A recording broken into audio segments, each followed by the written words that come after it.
Okay, we're going to call this board meeting to order. Start with quorum. Adrian, can you start? It's Adrian McGinnis, Mark Evans. Emily Moline, Tina Adcock Thomas, Cassie Haley. Okay, and pledge of allegiance.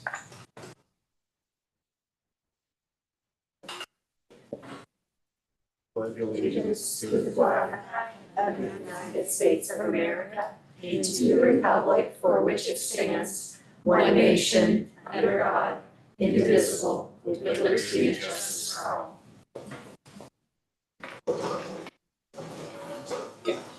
Okay, Dr. Roberts, can you take us through the district update, please?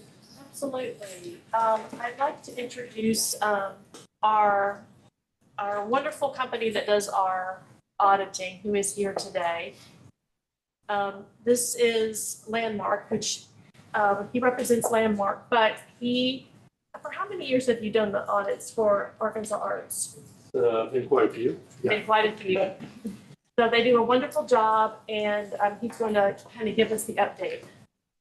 Yeah. I'm John Evans. I'm a partner with Landmark CPA, and our team is out here to do the audit for the year ended June 30th, 2025, and we appreciate the assistance of Dr. Roberts and Renee and the staff. There's a couple of different reports in here. I'm not going to go over the numbers a lot. It's just from the reports. The report on the financial statements. The audit report there is that the financial statements are fairly presented in all material respects.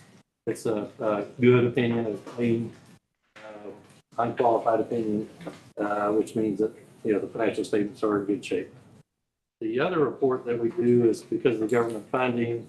There's a report on internal control, with financial reporting, also on compliance with laws and regulations.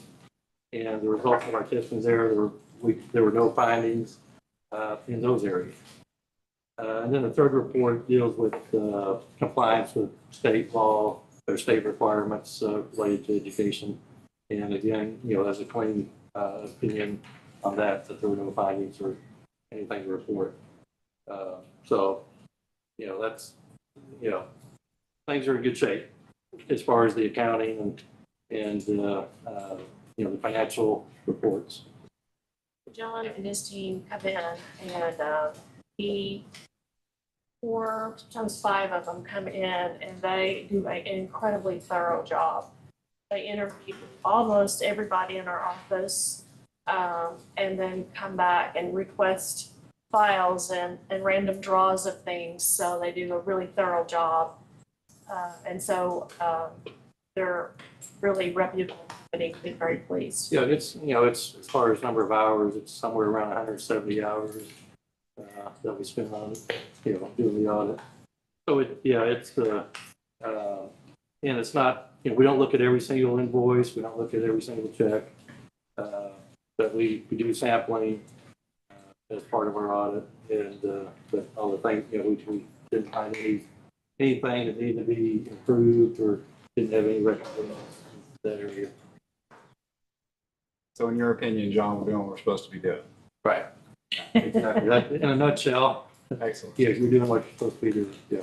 Thank you, sir. All right. Thank you. Thank you very much. Oh, and let me just say that we've issued a draft, and upon the board's approval, we'll finalize everything, and there'll be a management representation when Dr. Roberts signs. And so we'll finalize the audit, and then we'll also do the Form 990, the informational tax return that the IRS requires. Perfect. Thank you so much. All right, thank you. I just want to take a minute more as someone who does a school audit every single year. This is a really big deal. So I want to say thank you to Dr. Roberts, Renee, Susan, everybody in your office over there. It's a really big deal to go through an audit and not have any findings, especially for a school, especially for a small school where people are wearing multiple hats. It's very hard to have internal controls where you don't have some kind of findings. So it's a really big deal. So thank you guys for all your hard work. I know that you're really pouring into that, and it has always been that way for our school. So great job. It's really good to hear that. Yeah. It's a team effort for sure.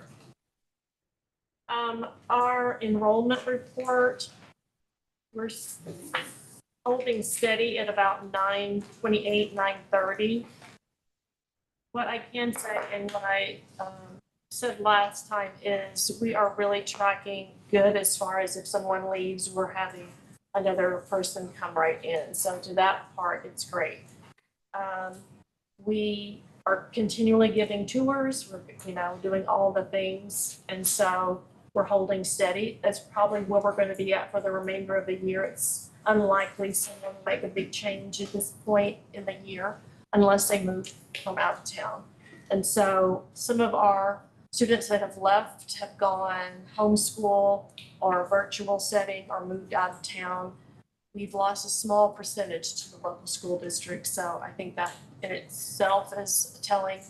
So our enrollment's holding steady at that. Our lottery pool will happen at the end of this month, and so we'll have a better idea of the spots that we have, the kids that are intending to return, we've got that filled out. The ones that have not filled it out, the principals are making contact with those families, trying to get the verification, so we know what spots to hold, and that count of students will inform our staffing. When was intent to return to? It was due, I think, right before lottery, so it is time for them to have filled it out. Oh, okay. So Yeah. do now. Yeah, due now. Do you think we're gonna stay flat? Like, I know you don't have a magic eight ball, but right now we're flat. Do you think we felt the full impact of vouchers and It's hard to say. hard to say? I think, well, we found out today, we're gonna talk about it now, but, we're a vendor. We're one of the few that are vendors. And today, we found out that we are the only school right now that is a course select school. So with the new legislation, the course selects roll in fall, meaning that any kid anywhere in the state, especially if they're in an F school, but if they are wanting a class that is not offered at their campus, they can go into a portal and enroll anywhere they want, basically. And there's nothing that holds them to that district. So that's a big step in Arkansas as far as freedom of choice of enrollment. So currently, we're the only school that's on that course select. And we just loaded in all of our high school arts classes. So those are the things that I feel like, and we can always add in more because Jerry's got some concurrent things happening that will be incredible for kids, but that are different. And so we kind of are finalizing that, but we were on a Zoom today and it was kind of shocking to see that we were the only ones. Probably won't be that way forever, but it is nice to know that we're thinking out of the box on how to get student enrollment and how to get them onto our campus. So we're in an enrollment decline because of the many choices that parents have. Mm-hmm. And so with that said, we're able to navigate it, whatever enrollment, as long as we staff exactly what we have. We can't overstaff. That's what gets us into financial trouble. But we will staff to the numbers that we have, so we are able to sustain.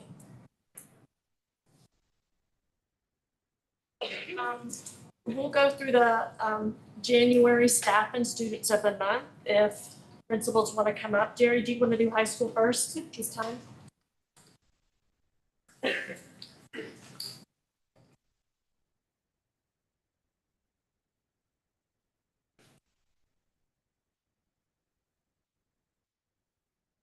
I'll go ahead and start with staff of. I'll go ahead and start with staff of the month, Leandro Walter, who could not be here. And so I don't think it changed. Yeah, he could not be here tonight, and we're extremely proud of him. This is a kid magnet. He does an amazing job with especially his percussion classes. That's his light. But he also can do anything with any set of kids, and they just have a blast. He just makes everything so much fun.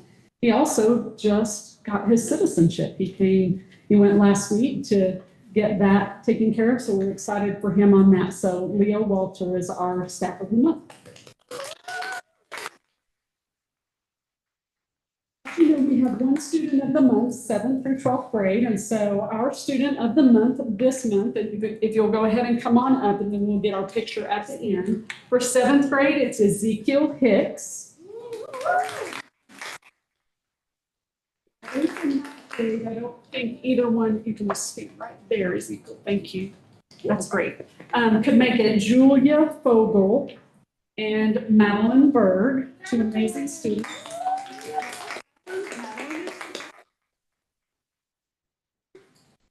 You can stay, it's fine. Thank you. I'll deliver hers. We have for our 10th grade is Noah Buff. Noah came to us this year. I have been so pleased with him. He has just jumped in with both feet. Tremendous leader for our culinary program. Really proud of him. Lincoln Cooper. Lincoln. Lincoln is one of the leaders in our music department. He also does visual arts. He just kind of does a little bit of everything. Really proud of him. Hard worker. And then Dominic Alejandro. Dominic, if you'll come up. Dominic is he's kind of a quiet guy that he doesn't really want to be in the center of everything and just kind of hangs out. So very much appreciate it. Let's scoot back, so maybe on this line, so it can all fit around you.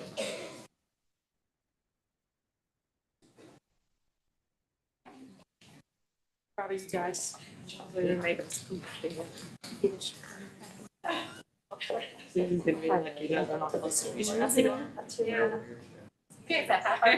There.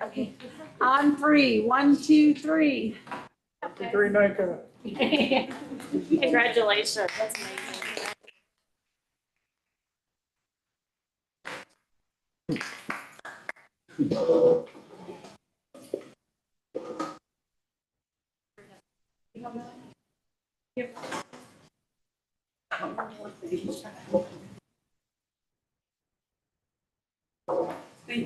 I have a special certificate that I'm going to give this week, and then I'm going to give one of mine that's in my actual report as well. But we partner, well, they partner with us. Office Depot has a program where they support public schools. And so Sean Griffin, if you don't mind coming up, Sean is our partner at Office Depot, and he has literally made sure that our school has received thousands upon thousands of dollars of support from Office Depot. The public thank them for that. I really, really appreciate it. It means a lot to us. And it's, I know he takes really good care of us with no thanks, really. I mean, there's no reason other than just he's taking care of schools and taking care of us. I just really, really appreciate him. Sean, thank you so much.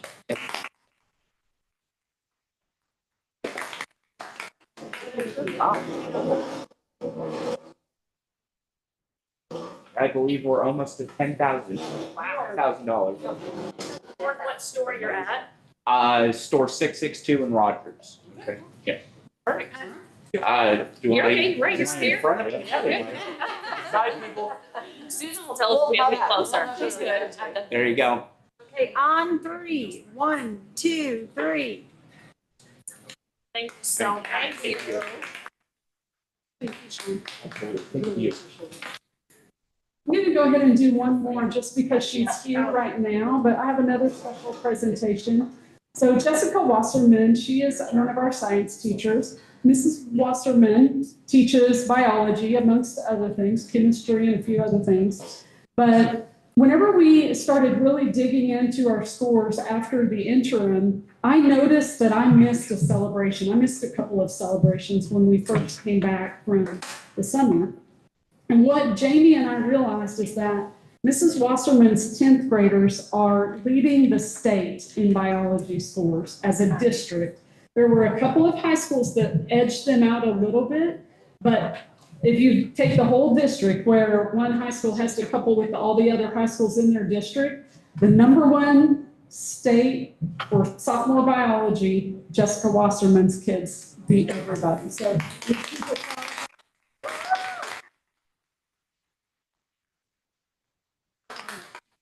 She's a superstar. I cannot take credit. We have an amazing team that comes up from the elementary school and the middle school. And the fact that by the time they come to me in 9th and 10th grade, they actually have a good foundational knowledge, it makes it so much easier.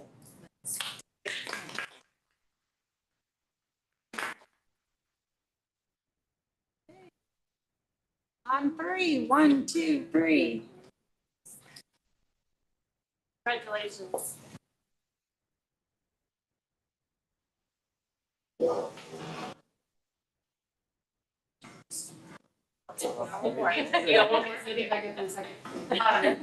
I think I say this every time, but our kids get their own bulletin every month. So we have students of the month, but we have 50 plus of them. So we don't announce them at the meeting. So our teacher of the month is a veteran teacher who's been at our school for a very long time, and she is an incredible teacher. Miss Tanya Jaton is our 6th grade science teacher. She's taught 5th grade science. She's taught 8th grade science. She's taught all the sciences. And she is a leader in science for sure in our building, but she's also just a leader for other teachers, for our novice teachers and everyone else. She's so even and has fantastic ideas. She's always getting excited about all the new things that are coming out and getting excited about these amazing lessons. I've been in her classroom earlier this year, and they were needle felting plant and animal cells. Like, she is not a veteran teacher who has just, stopped trying new things. She's amazing. Her students love her. The staff loves her. And so she's our teacher of the month.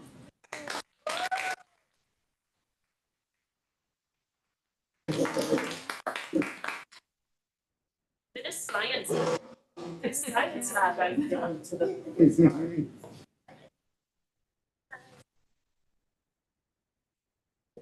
On 3, 1, 2, 3. Congratulations.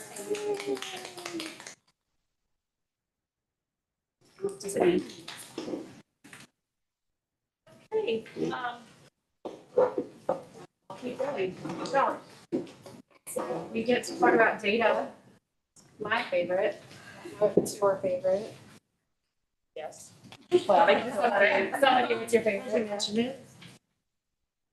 So we took our winter interims, and we still are finishing up a couple makeup tests, but we have the bulk of our kids finished. So there is a presentation, but I'll go ahead and get started since you have a copy of it. So we've looked at a lot of things with our interim data. So we took one test in the fall and one test in the winter, and those two test all of the standards for that grade. So this first, oh, thank you, Michael.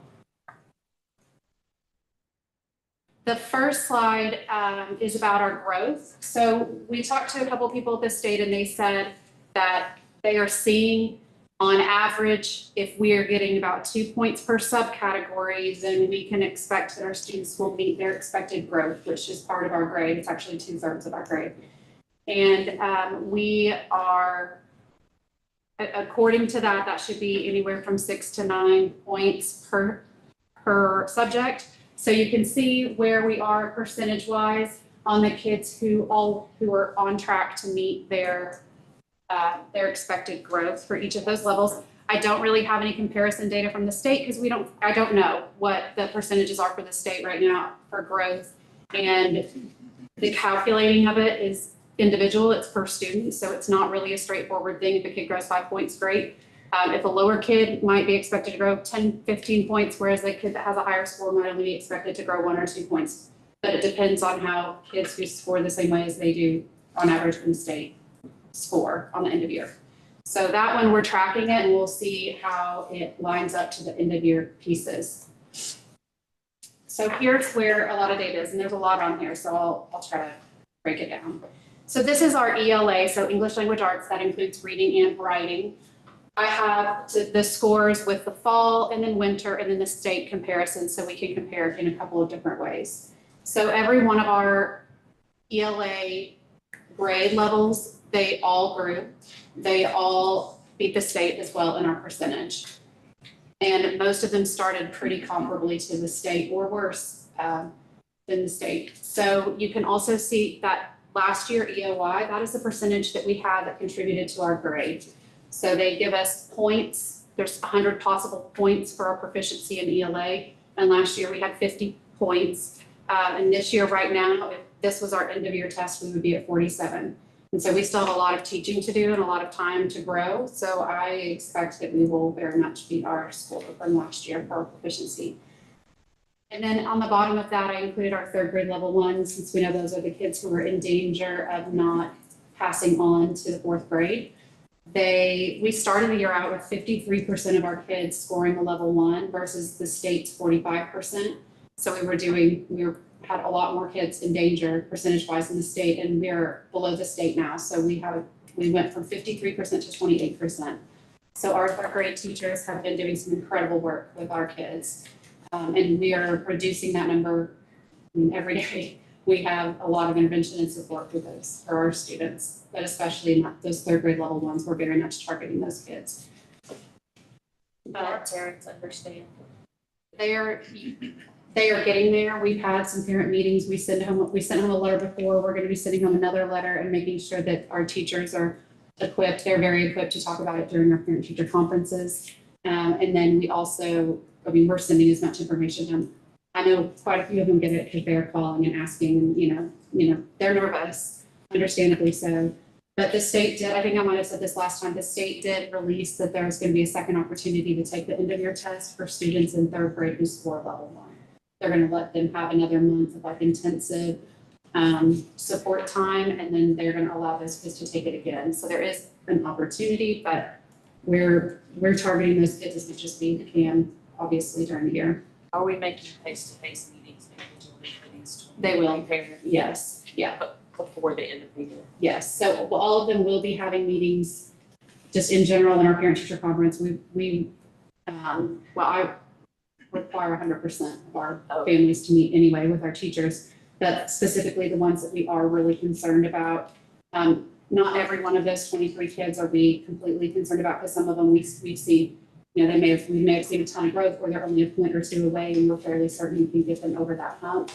Some of them too have their reading score is higher, and what's bringing them down is the writing, and the state has provided a good cause attention for that particular situation. So we have some of those kids, and we're also using our other data to kind of really target which kids, but we are having conversations with every parent that we're concerned about, for sure. And they are absolutely going to be aware. And then at the end of the year, we will have a sit-down meeting with anybody who's at level 1 again.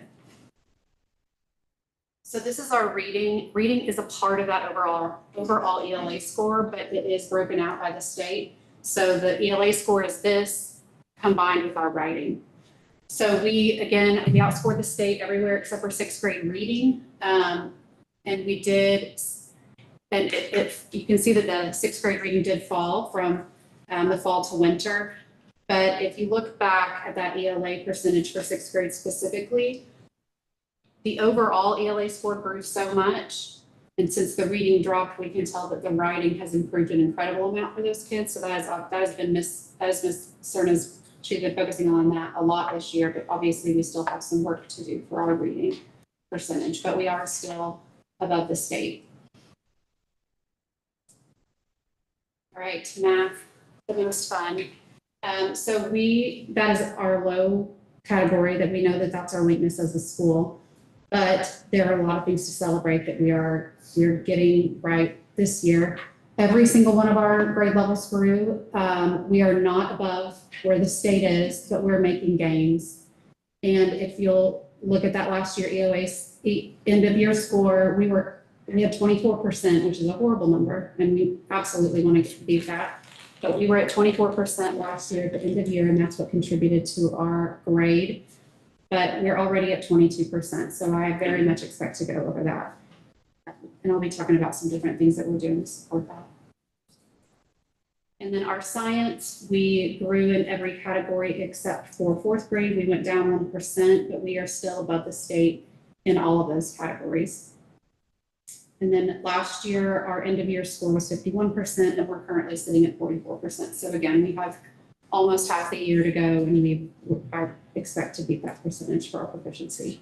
The science is definitely one of our strong pieces. So I went kind of quickly through that, but there's some takeaways that we have. So we have a lot to celebrate. So that our third grade math score, even though our math scores look a little scary, In third grade math, they had 74% of the kids at a level 1. There were actually 97% that were at a 1 or a 2. And they reduced that level 1 alone to 43%, which is a huge change. That means 33% of our kids moved out of level 1, which is fantastic. That was a lot higher rate than the state. Our third grade science, third grade has been rocking it this year. They increased the percent of proficient students at almost a double the rate of the state for science, which is awesome. Our fourth grade ELA, they increased the percent of proficient over double rate of the state. So they are going a lot faster. We're growing kids a lot faster than the state is in that section. And then in fifth grade math, which last year was one of our weakest grade levels, we grew both level 3 and 4 more than the state did. So we had a higher percentage increase in both of those levels. And in sixth grade math, we doubled our percentage of level 3s from fall to winter, and we grew at a faster rate than the state. And that is with a first year teacher in that position. So we have a lot of really great, and there's so many more different takeaways, but our teachers have worked so hard. We have spent so much time looking at standards and looking at data and talking about data and talking more about CFAs. I mean, we have spent a lot of time improving the academic component of our teaching, and it's showing in our data already. Our next steps are vertical alignment in our content areas to share what is working and to use the data that we just got to show what's working. And then we are also starting to talk to some of the teachers about standard practices for some of our content areas. So where we see writing is a particular strength for a grade level, we're talking to them about what is it that makes it so good? What is it that they're doing that's helping them increase so much? So we're looking at common graphic organizers, common language used for those types of things. And we are continuing our goal setting. Every one of our students set a goal on how much they wanted to grow. So they're looking at that now, reflecting on whether they met their goal or not, and then setting their new goal for summative. We are also planning celebrations for kids and teachers of our growth so far, but then also continuing to get students excited about the end of year test and remind them of the goals that they have. And we also are continuing our instructional rounds and peer observations for teachers so that they can go to their peers. They hear great things about their peers, but having the opportunity to actually go and see them teach is something that we're trying to increase their access to. I apologize for this question. I have too many numbers in my head and I have a lot of numbers. Reading other things up for this morning. Can you remind us about the new law on the third grade? Is it just the ELA? ELA is level 1. It's not math. It's just. Oh, thank goodness. I just wanted to be sure. Nope, it is just ELA. Okay. And there are all of the different good positive things that are there, but I don't think, it doesn't seem like those are something that we just write off. Like it's difficult. It seems like it's difficult to use. The last time I looked at them, are they still adding more? I haven't seen any additional exemptions. It's the only thing I've seen changed or added is the additional test time, so we can give it again just for those kids. So the way that works, and we'll go over that again. So the state, through Atlas, has identified a certain number of students that are in this category. And they went ahead and sent us the letters to pass out to the students and the students' families, really. And for about 18, total number of students, 18, 20-ish. Yeah, we're at about 23 right now that are at level 1 right now. So Rachel had a meeting and the parents were there. They delivered the letters to the parents well in advance. It was in October. Yeah, it was pretty early. To let them know that their child was in this category, potentially being retained from not going to advancing to fourth grade. And these were the things that were going to happen. These is the individual reading plans. This is the work the parents could do at home. This is what's going to be done at school. All of the things to give them that advanced, information. And so the state, we don't identify those. The state identifies that, and then we just have to manage within those students. And so the growth that the kids are making will help advance that. We don't want to retain kids. The studies show that doesn't do a great amount of service to kids. So Rachel's leading that on trying to mitigate that. So forgive me for my dumb questions. You mentioned they have that makeup opportunity, that additional month. Is there a touch point between now and then where we'll know if any of them are moved out of that program and will advance? Any testing period? I mean, it's the summative test that's in May is gonna be the one that tells us, because this is the last test that we give from the state, like the interim. This is the last one that mirrors the end of their summative. Now, we're tracking a whole lot of data on them constantly. I mean, we're tracking their oral reading fluency, we're tracking all the different standards that they're learning in class, where there's lots of data tracking of our own. But this one that we just gave was the last official state test that we can give. But we should get our scores back immediately. When they hit submit, we get it. So we will know very quickly who that is So before will you schools even know. reach out and touch parents again Oh, and just, Oh.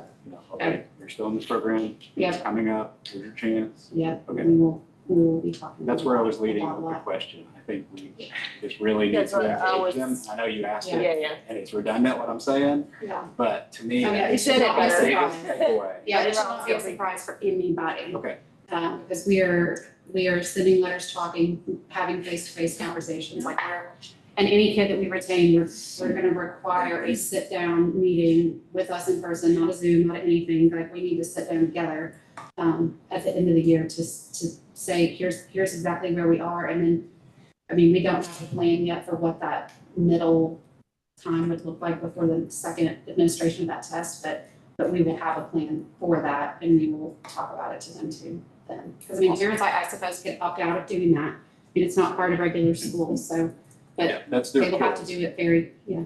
Well, certainly, there's always a reason why we retain kids for one reason or another, whether the state demands it or not, if it's best for the child. So that's not what we're trying to question you about, Yeah, because no, parents coming back and saying with a new program, I didn't know. yeah, I don't wanna see it, but I would rather than be really tired of hearing from you Yes, about this. same. Hey, I know, just leave me alone, I know, that's what I would rather hear from them. Same. That's It what I should like not- it about should not be news. person, because Yeah. we need acknowledgement that they understand. Yes. Yeah. That they might be the same. That's Yeah. important. Yes, and that's at the parent-teacher conferences, it'll be really clear for each of them, and they're gonna sign in, we'll make sure that every one of them knows, and I will know when each of those families are meeting so that I can step in and be near. And certainly, we don't want to send the message that we want this 23 number to be 0. That there are reasons why you would say. And there are some reasons where kids Repeating third grade is fine. Yeah. will pass with a 1, but it's in that list of good cause exemptions, but we'll have to figure out what the state is really requiring, the state with data. We don't know exactly what that looks like, but we know that we have a lot of data for different reasons, but. I do give Rachel and her entire staff a lot of kudos, because navigating a new testing system is one thing. Navigating this wealth of data is another. And then knowing how to dissect it for each individual student. And then on top of the third grade retention piece. So we're learning and adjusting to a new testing system that has been created by the state.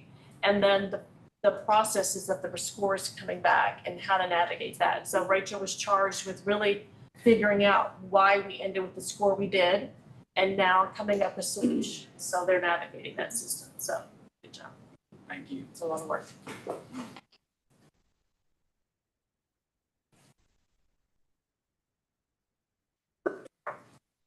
My presentation.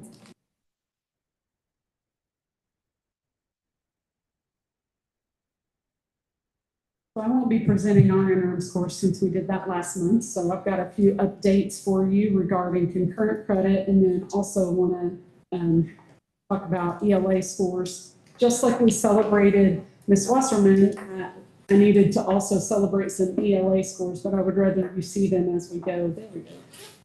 And can you put it on present, so it'll slide? Here we go.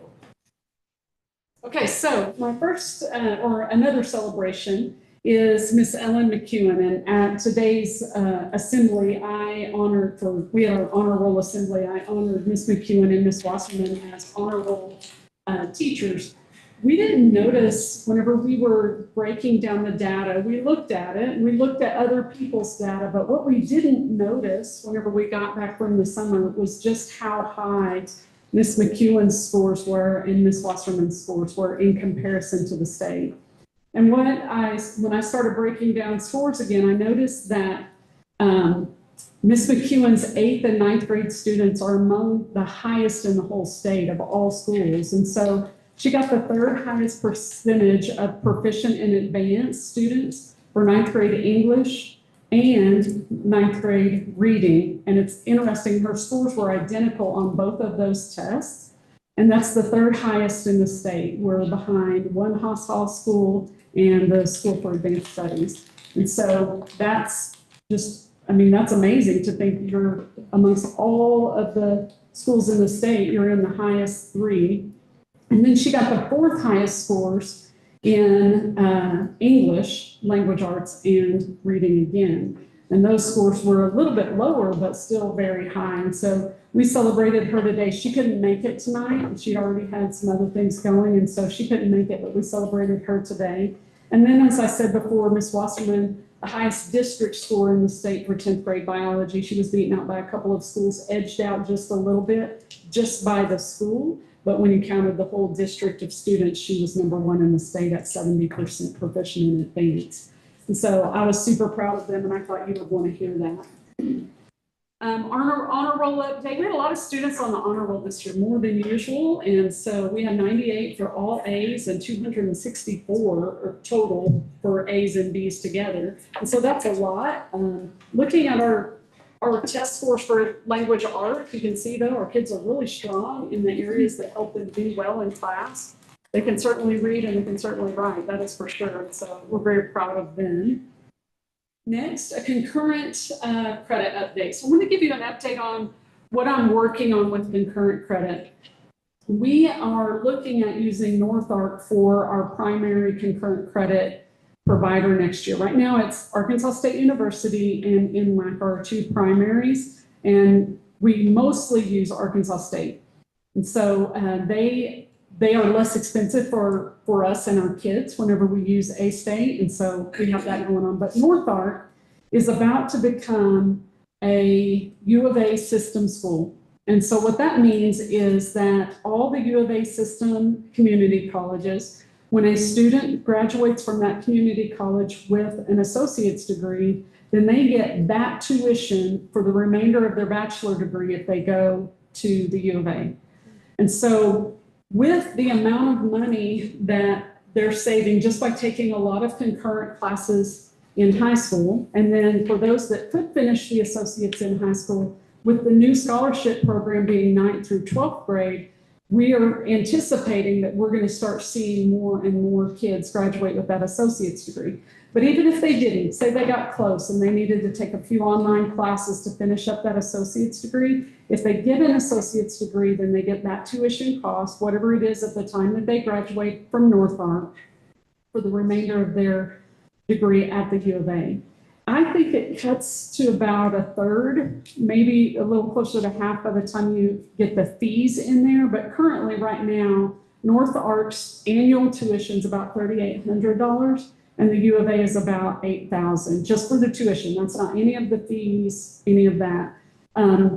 I feel like that is substantial and significant, and for a lot of our students, it's the difference between finishing a degree and not. And not just that, but being able to go through a degree without any college debt for some of them. With the scholarships that they receive, they potentially could get through without any debt or with very little debt. It does change the parameters around the lottery scholarship that they receive. If they have an associate's degree, instead of getting 4 years of the scholarship, they can only get 2. So they do need to finish up in 2 years.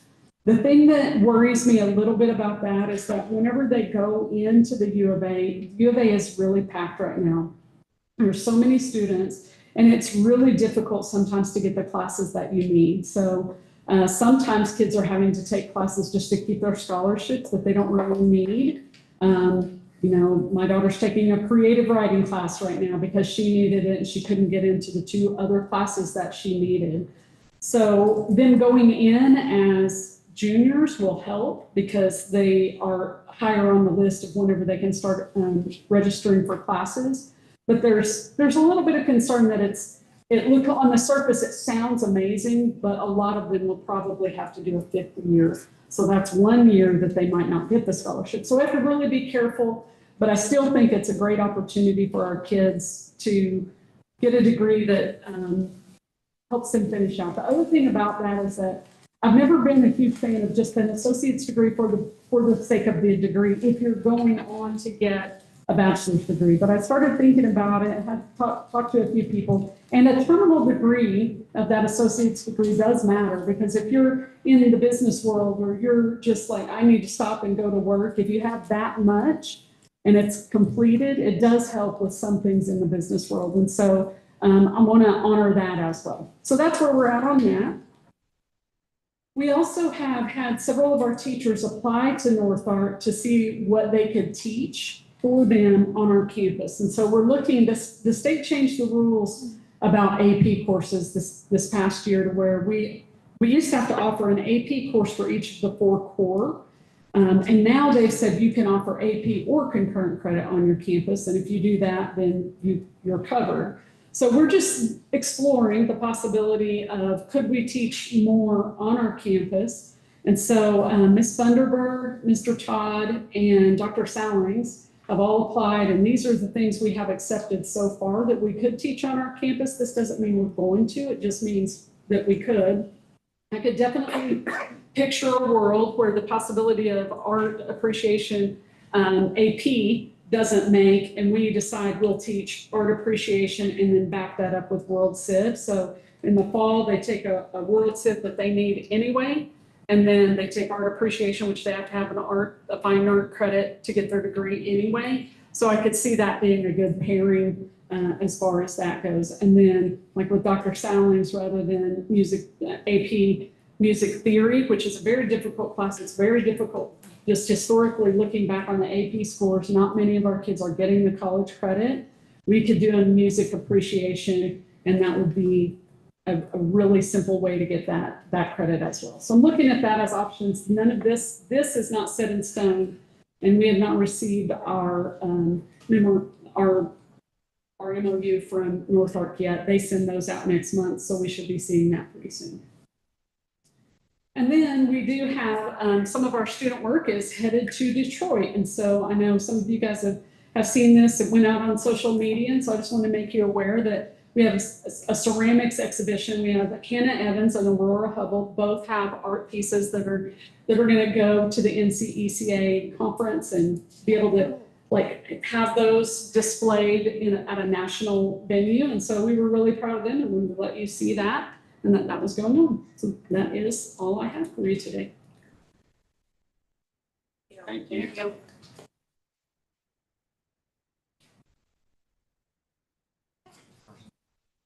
Oh, sorry, I skipped that. Not intentionally. We have 3 resignations, terminations, and some new hires. So our new hires are just in replacement of the ones that have left. Okay. We do not have any comments from the public today. Okay. Moving to the consent agenda. We need to approve last month's minutes. Can I get a motion to approve them? To approve the minutes from last board. Second. Second. All in favor? Okay. Any opposed? Okay. Financials. We're all going to supposed to be ready. Yeah, sorry, I don't have any questions. Okay. Mid-year is looking good. Do you have any concerns? I don't have any concerns. Okay. Oh, sorry, move to approve the financials. Yeah. Sorry. All in favor? Any opposed? Okay, moving into new business. Okay. The first on our list is the continuation of over-the-counter medicine policy. So what has changed is what I circled in red. As a reminder, we brought this back in and trying to reduce the amount of medications that the nurse's office was supplying to both students and staff. It was pretty extreme, which not only was not a burden, it was additional duty to the nurse, but when the nurses weren't there, it was an even more of an additional duty to the sub-nurses. And so we really reduced that down to the only thing we are providing is just the over-the-counter is the Benadryl, ibuprofen, and acetaminophen.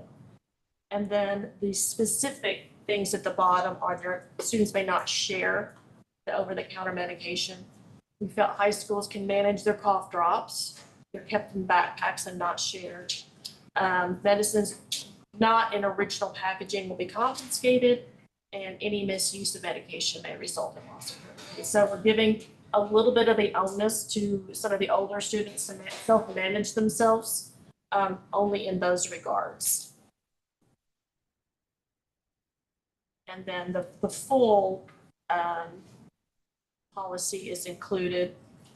And then we also, on the second page with the inhalers, qualified students can carry their inhalers with appropriate documentation. So again, we're trying to train students that they can self-manage their inhalers in a way that they are learning sustainability. Does anyone have any questions about these policy changes? I did not. I like calling out that you can't share your meds, so it becomes a problem. Yeah, share your Wait, meds. I feel like Keep it it's to common yourself. sense, but let's put it in writing. If that's the case and no one has questions, I move to approve the addition to policy. Second. All in favor? Any opposed? Okay, thank you. The next on the agenda is our makeup days. We had 5 glorious snow days in the month of January. And I'd like to move that we make those 5 days up during our intercession week. The option we had on the calendar was to do it at the end of the year, but that doesn't put much impact on anything. So if we make it up during intercession, the benefit is that we're preparing for the Atlas test. The end of the year, there's not much going on. So that's really the decision we're making is end of the year versus when it actually could be semi-productive. Engagement that week may be limited, but it's still engagement. Yes. Whereas the last week of school is no engagement at Yes. all. Right? Yes, correct. And as a reminder, our report card scores are based off our Atlas scores. Our Atlas scores and our report card scores are part of our reputation as a school, and we need to have as high a scores as possible. And so any opportunity we get, as we missed that week in January, that was a little bit of preparation, skill development. The work during intercession will hopefully offset that. The end of the year after Memorial, attendance will be even lower, and it is just literally time. Because of the limited engagement in both scenarios, that's why I really don't have a strong opinion about it. If we can get something out of it during that week, we should take advantage of it. That's my opinion. Disagree with Hunter? I think that it's clear from my husband being a teacher in public schools, if it's tacked on the end of the year, a lot of students don't even show. They already start their family vacations, so. There will be some of that during this week too. Sure. But again, more engagement than less. Okay, so can I get a motion to, I move to make up those days in intercession. I second. All in favor? Right. Any opposed? Okay. CSP, Dr. Robert. Okay, so I sent you a document a couple weeks ago in case you have time to review. And I'm going to share a copy of the resolution, which I'm asking you to approve, just so you can see the language. But what I'm asking for your consideration and approval is to my ability to submit an application for federal charter school program extension grant through the APSRC. And what this extension grant will do is it will allow us to replicate our school model into another location in the state. It's not a conversion. It's not a conversation about opening a new school. I've thought this through. We've got a solid research model. We have a lot of processes in place that will allow us to replicate this model. The location itself was selected because in order to have our model be successful as it is, we rely on our arts community partners. The strongest second choice in that would be Central Arkansas, where they have a museum, they have other foundational organizations that can support a model just as the ones that we have here. The CSP grant, what that is the APSRC, Arkansas Public School Resource Center, was awarded federal funds through a competition. And those federal funds, they have delineated out into so many grants that they will deliver to charters that are either wanting to come into the state or to expand their model. And so this application would be to expand our model. It would be a 3-year application of anywhere from $1.5 to $2 million that would help the beginning of the onset of the development. First year, if awarded, the first year would be strictly planning, and then the second and third year would be the onboarding of the grade levels. And what ideally this is starting with a K2, kindergarten, first grade, second grade, and then rolling in a grade a year as that loops up based on enrollment, based on interest, and then to develop a K-12 like we have here. The financial awards for us, or the financial benefits for us, would be the cost savings on shared services. So we would be able to have our operations as the CMO here manage operations there. And so we'd have some shared services, which would provide us a little bit of flexibility financially. And then we would be we would move ourselves into a CMO model, which will allow us to think about what this expansion can do to us long-term. So I wrote my notes down to make sure I told you. So really, the proposed expansion model is a slow grow. You know, we know charters are coming in, and we want to be one of those that capitalizes on the success of it. There's currently not. We're the only school like this in the state. And so being able to look at another location to expand in, there's no location in Northwest Arkansas that we can expand. We can't be a Lisa and have another AAA in Fayetteville because we already pull those students in. There's no other location in this area. So for us to expand our model and to grow, it has to be in another spot. So geographically we'll be unique because there's about a 3.5-hour time, travel distance. But because of all of our operational practices are all mostly online, all of our payroll, all of our benefits, all of our purchase orders, all of those things are in an easy status to manage long distance. The model that I put forth in the proposal that I shared is a lot of also shared collaboration. So there's a lot of Zoom meetings where teachers could come together and have their PLCs in a format where if they're not in person, then they could do it Zoom. So we've got first grade teachers talking to first grade teachers in collaboration, which is very unique. We would roll the artful learning model through, so we'd have consistency in our foundation and our belief in our mission. And then we would expand our opportunities that way. Is there anything like our model in that area? No. Nothing like it, right? There is a middle school art school, but it's nothing like ours. I mean, we could probably talk about this for hours. I was super excited when I read this. It's scary. I was excited because I've done this before. I was part of the team that changed a charter school in Springdale over to Lisa's first expansion into Northwest Arkansas. They were part of this grant to do that project. So I've seen firsthand how it works. And I'm not saying we want to grow as fast as Lisa did. They were very, very, very established and long-term and had many more schools when they moved to Northwest Arkansas. But when they successfully moved to that school in Springdale under this grant, they went everywhere. And they did bring a model up here that was not here. I think Haas would definitely say they were college prep, right? And then Lisa really stands on the STEAM principle.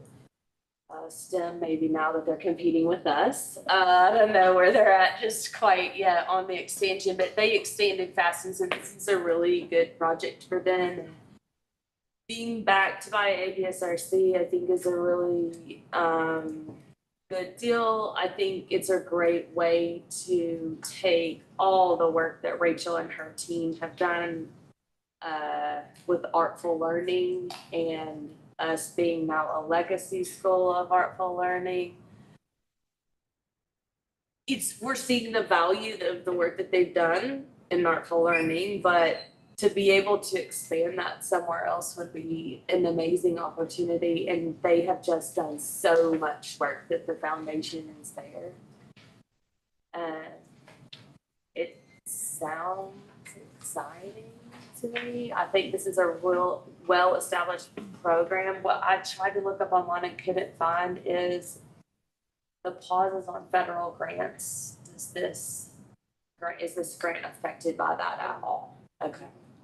So that would be my only concern, like financially. I really like the idea of shared services and the ability to kind of expand in a way that really has the potential, honestly, to pour more money in a couple of years into this school, because you'll run the financials. My understanding is you'll run the financials as an entire CMO.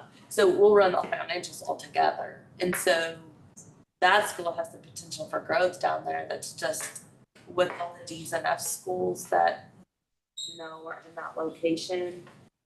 If we could get a startup grant to take care of all of this stuff, I don't think that enrollment would be a problem down there at all. That's where I was going with my question. Especially we're really struggling right now we would like to have a middle school. Where do we put them? And our campuses are already separate, and how, we're really struggling to expand up here. Really, it's the capital. If we had the capital to build a building, we have the amazing people to have a middle school, even if it's in a third location and we have to do the busing and all the things, but we don't have the capital. And this is a really great opportunity to quickly turn around some more funding. The grant itself is the thorough way to get there, because it's the funding. It's Now, the just because we apply doesn't could mean never we're gonna get- get it, but there's also 2 rounds of the CSPs in March and in July. And so they've allocated the money that way. And they received a big chunk of money. So Over $4 million now. that was like Was this 62 million. Oh, okay. So maybe it's just yearly they're getting $1 million. They're giving, they're allotting however many they divided that out to that many slots. I think because we're with the Charter School Growth Fund and the incredible foundation they are helping us build, that is what's pushed us to the point of replication. Because the support services and the information and all of the people that are coming in and just sort of embracing us as an entity, preparing us to grow, we're at that cusp. So anyway, my request for you is the proposal that we apply and we see where it goes. The vision is that we expand, and we expand eventually to create this K-12, maybe pre-K, we'll see, but K-12 pathway in Central Arkansas to replicate what we have here. Sounds very exciting. I just have a question out of curiosity. The reasoning behind starting with K-12, if you don't mind expanding on that, just because to like older grades, you have that diversity in education. Like, is the arts and learning model stronger for the school here for K-12, or is it show up? I mean, sorry, K-2. No, yeah. The reasoning for that is it's a really good step in with the foundational learning that you can then prepare as the kids roll up. K-3, I don't want to step into with kids rolling in third grade and us already having to make decisions that we're going to retain them.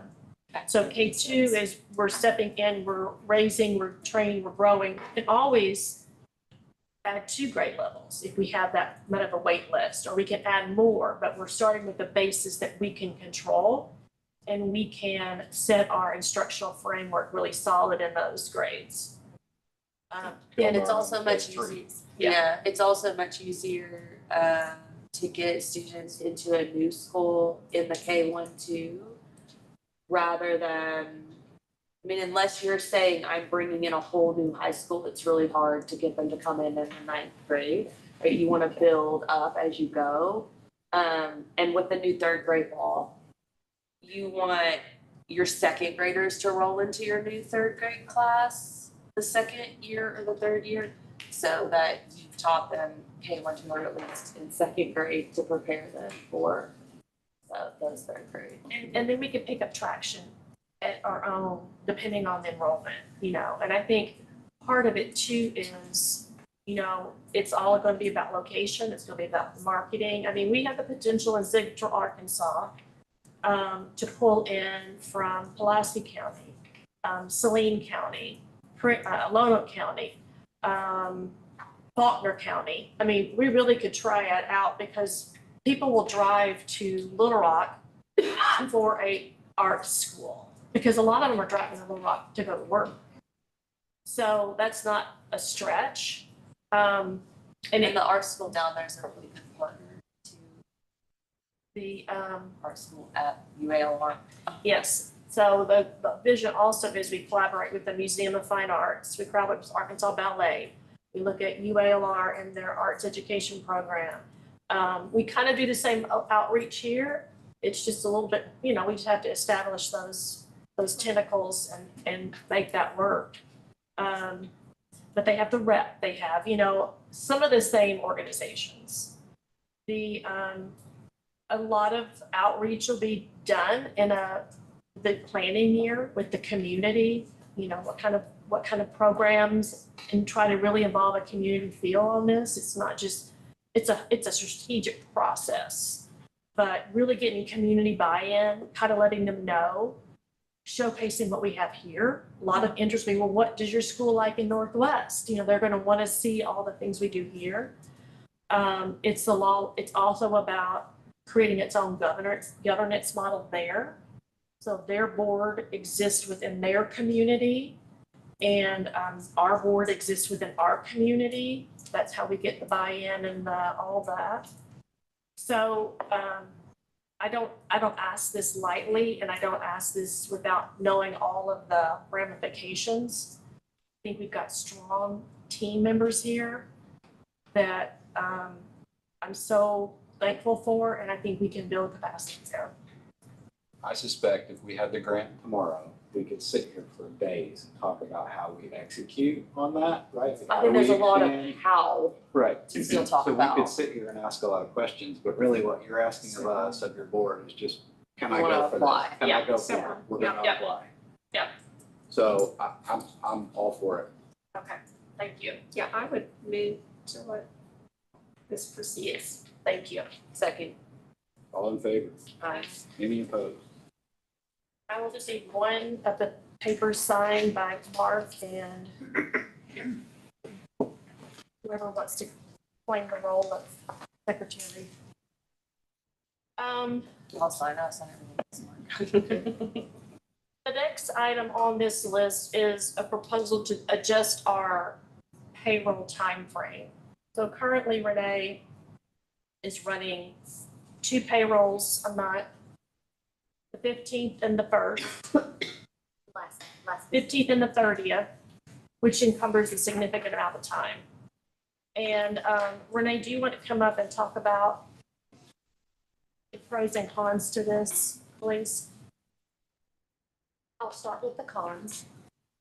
No one is gonna like it. They're gonna fake it. But within the state of Arkansas, in majority, I would say 90% of the schools pay once a month.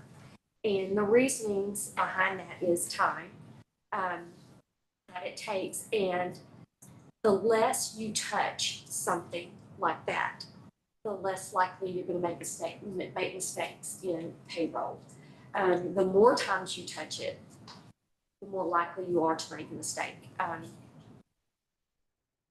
You know that we are spread pretty thin at admin, and so with managing finances and human resources, I want it to be right. One thing I'm seeing right now is with our classified staff, and this is throughout the state, the system that we use, that the state provides for us to use as our finance system and our payroll system, if you're a classified employee, and we pay pretty well for a classified employee, when we pay semi-monthly, it will not pull out federal taxes on them because the ratio, the amount of the check is low. And so they're coming back to me in like April and saying, I'm having to pay in federal taxes. And I explained to them that they have to go in and they have to do that W-4 and they have to set a flat amount that they want to be withheld.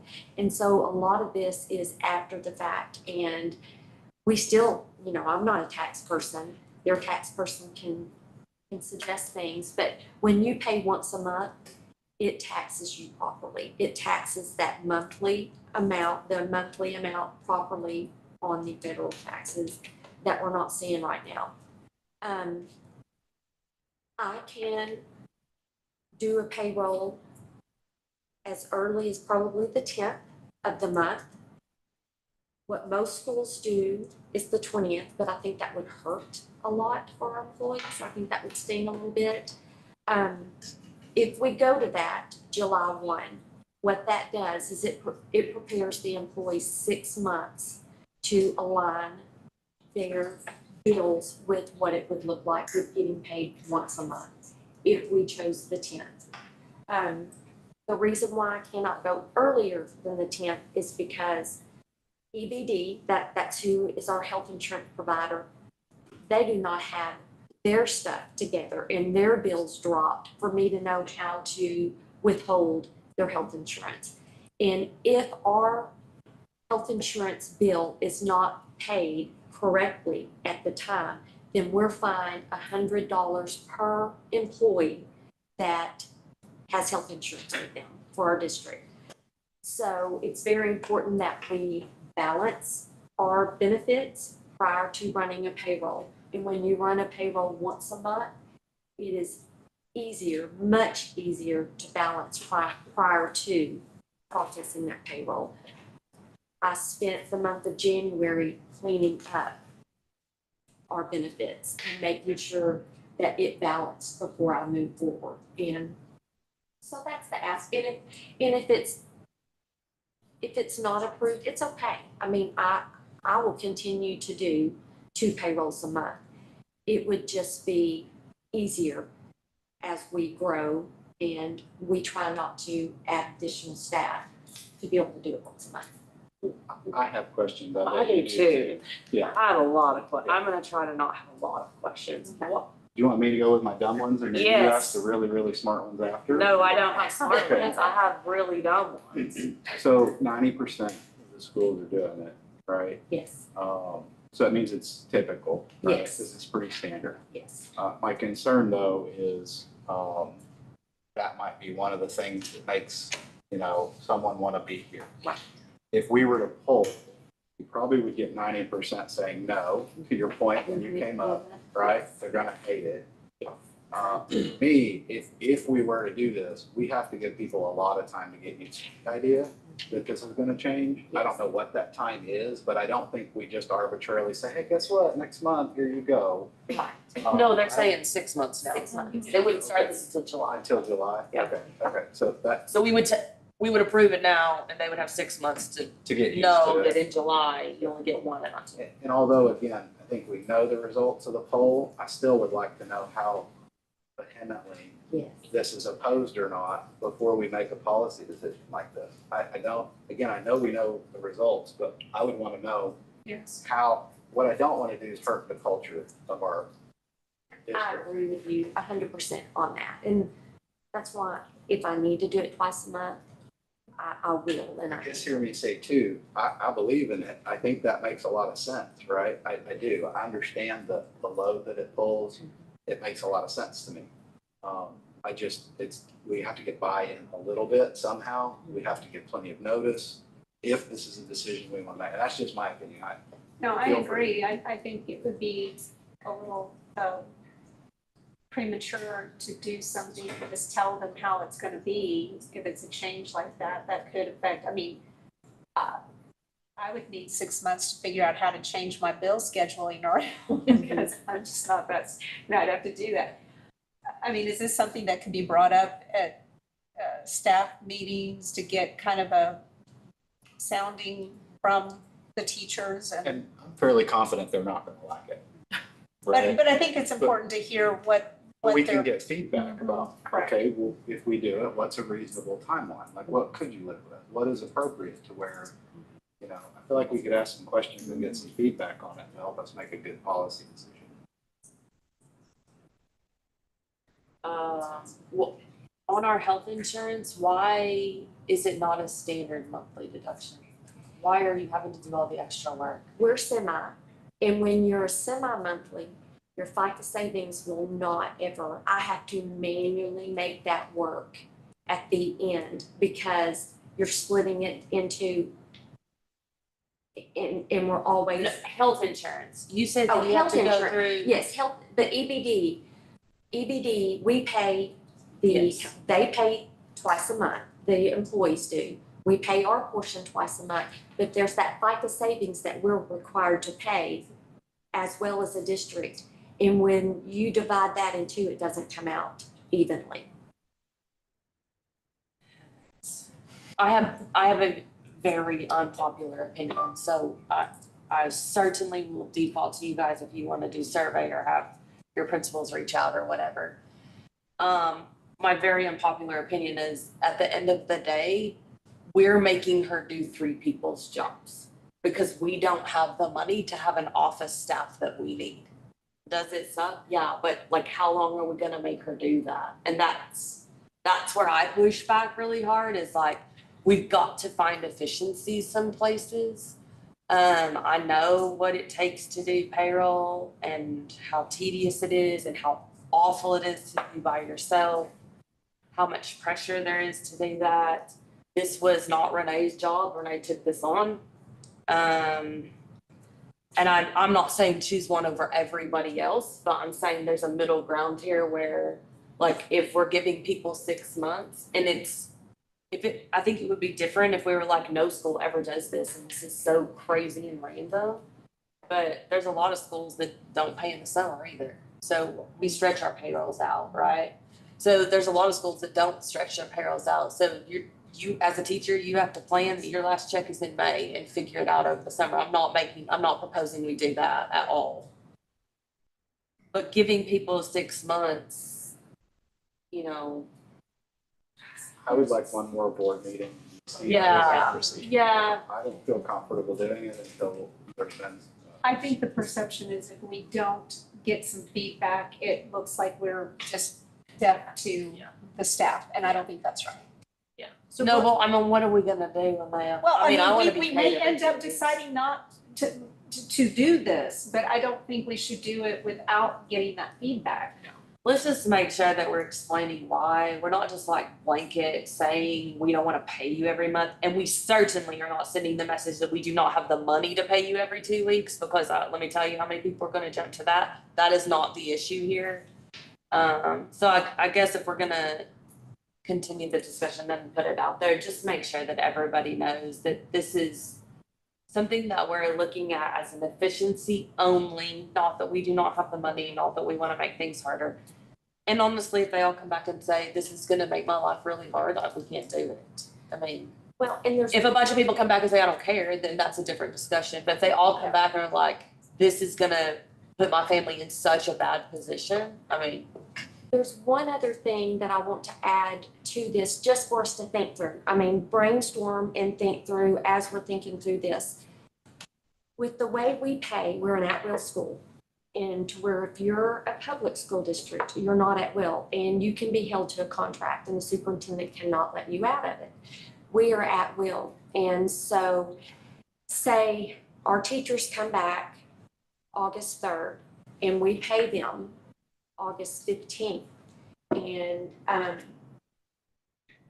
with the monthly spread versus the semi-monthly spread, we're enough ahead that we've had, if they decided not to come back, they're not ahead of us. And if they're ahead of us, it's hard to get money out of people. I mean. Do you understand what she's saying? Yes. We're paying, yeah.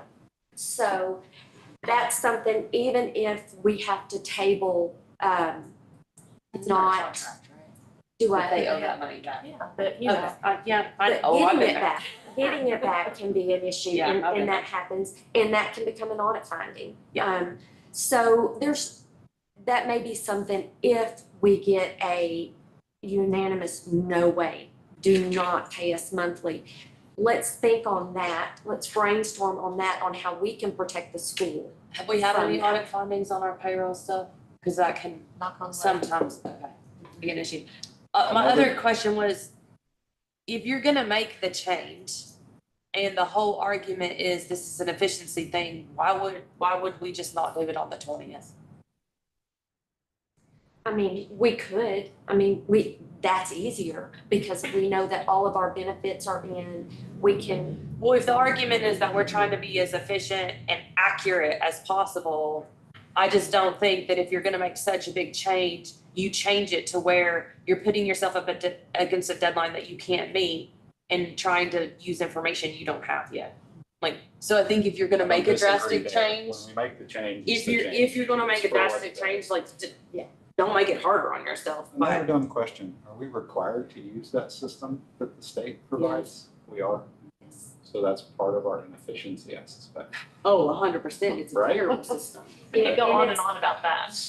I hope nobody from the states, but they buy the Oh, I'll come see least you. amount, I'll come see they you. have to, for us to work with, and It's- so. it's we- like we playing have to Atari. make it work. Really? When you have a PlayStation. Yeah, it's awful.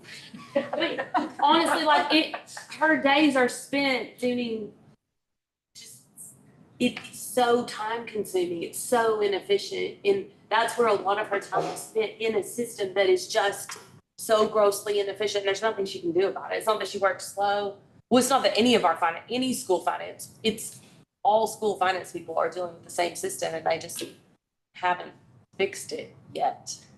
If they're coming from one of the big four, they're coming from monthly. And even the smalls, just probably, but like I say, I'm absolutely 100% willing to continue to pay twice a month. I think it might be a recruiting thing.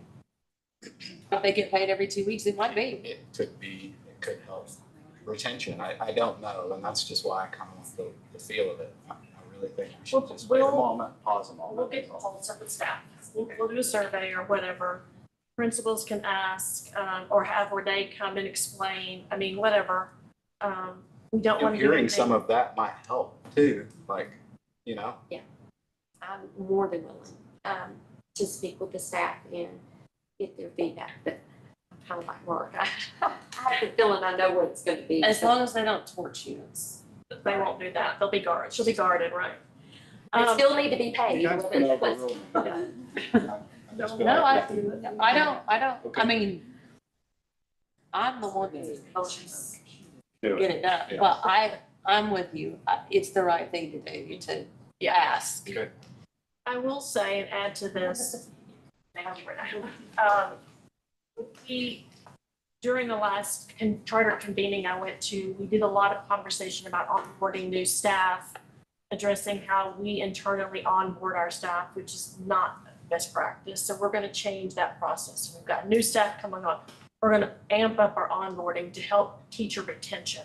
So they feel like they're supported throughout the year. We've not done a good job on that. Another thing we're gonna do is regarding compensation, this is what triggered it, is put together so Renee and Jamie and Katie Ballas are about to go on the road trip of job fairs. They're going to represent us at UVA, Fayetteville, UCA, and UALR. And we've kind of changed our system a little bit where we've got a QR code that you can just scan and just apply. Not even to an opening, but to apply to a reservoir that we're keeping resumes.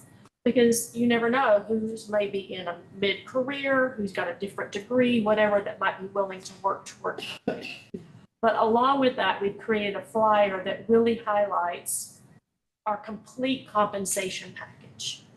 Not just the salary, but the benefits, the time that they're paid if they don't work, our intercession time and our spring breaks and the holidays, our extended planning time, which they have, it's not common, and all the things that we pay into and that they have. So it's a complete, here is what we have to complete. And I didn't make that idea up. A lot of other turners do that, and I thought that was a really sound decision on talking about who we are. So that Renee's getting all that organized, and we're gonna carry that forward. But last item on our list is just a reminder that we're gonna Zoom on the 28th. So hopefully that will be fun. I think you'll really enjoy meeting these gals. I know Ashley met with them. Don't think Mark did. You'll all meet them. The foundation's gonna Zoom in too, and the principals, if they want to, they can. And but they're gonna guide us through just kind of how we're gonna approach this fundraising and how we're gonna launch into Celebrate the Arts. And so I had a Zoom with all the arts teachers. We really are shifting this event to make it an adult-friendly event versus a kid performance, because we're gonna launch into our first capital campaign. And we want to really up that experience.